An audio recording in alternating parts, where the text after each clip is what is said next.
অর্থাৎ এই পুরা লাইনটার যোগফল হচ্ছে 11, তাই তো। তাহলে আমরা এই গড়টা অঙ্ক থেকে নিয়ে আসলাম, এই গড়টা অঙ্ক থেকে নিয়ে আসলাম, আর এটা আমরা বানিয়ে ফেললাম, এটা বানালাম। এখন আমরা নিচের দিকে আমরা চলে যাব, যেখানে আমাদেরকে বলছে যে গড় নির্ণয় করো। তো গড় নির্ণয় করার জন্য খেয়াল করো, সুতরাং গড় সমান কি, গড়ের সূত্র কি, গড় সমান হচ্ছে a plus summation fi into u i ভাগ n ইন্টু এইচ। আমাদের a এর মান কত লক্ষ্য করো, আমাদের a এর মানটা কত হবে, এটা কিন্তু আমাদের a এর মান, এটা হচ্ছে a এর মান, এটা হচ্ছে আমাদের n এর মান, এটা হচ্ছে সামেশন fi ইউআই এর মান।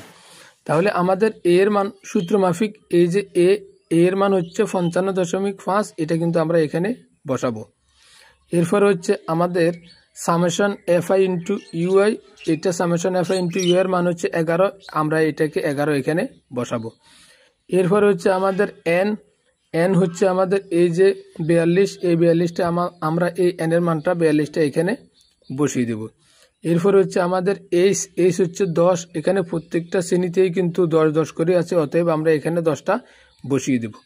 তো বসিয়ে দেওয়ার পরে খেয়াল করো আমাদের এখন হিসেব নিকেশটা, তাহলে আমরা যদি এখন এখানে কাটাকাটি করি, এখানে আমরা যদি কাটাকাটি করি, এখানে কাটবো, এখানে কাটবো, এখানে কাটলে কত হবে, 2 দ্বারা কাটলে হবে,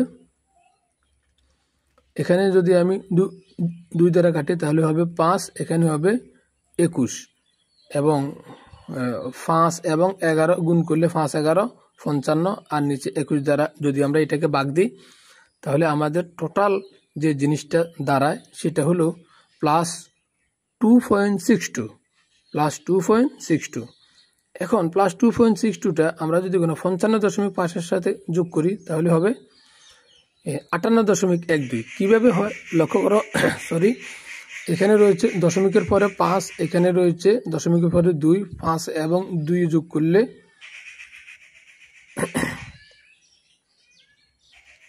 সরি এই 5, আমরা যদি কোনো এই দুইটা সংখ্যা আমরা যোগ করি তাহলে এখানে এখানে এখানে এই দুইটা এখানে বসবে, এবং এখানে এখানে দশমাংশ 5, এখানে দশমাংশ 6, 5 6 11, 11 1 হবে, এবং হাতে 1 থাকবে, এবং পরবর্তীতে 55